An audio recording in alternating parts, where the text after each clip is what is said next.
This is the African memory.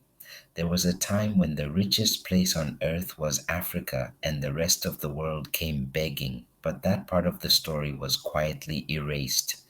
Today, Africa is often shown as a continent in need, poor, dependent, behind. But long before the word poverty was attached to Africa, Africa financed the world. This is not motivation, this is history. For centuries, Africa controlled the most valuable resources on earth: gold, salt, ivory, knowledge. Empires like Mali, Ghana, and Songhai didn't just survive, they dominated global trade.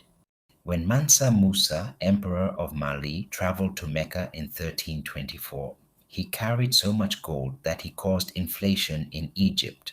Gold became temporarily worthless because one African king had too much of it. European merchants didn't discover wealth, they followed it. While much of Europe struggled through the Dark Ages, African cities like Timbuktu had universities, libraries, and scholars. Mathematics, astronomy, law, medicine, knowledge was passed freely, not locked behind borders. Africa wasn't just rich in resources, Africa was rich in systems. So, what changed? Wealth attracts attention, and attention attracts control. When Europe realized it couldn't compete fairly, it changed the rules. Trade turned into exploitation, partnerships turned into force, borders were drawn without consent.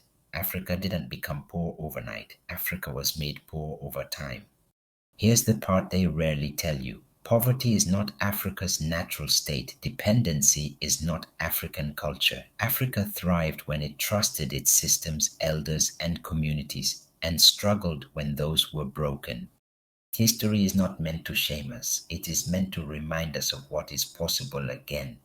Africa has been rich before, not because of luck, but because of wisdom, and wisdom can be remembered. History doesn't disappear, it lives in memory. This is the African memory. If this story moved you, share it because stories shape identity.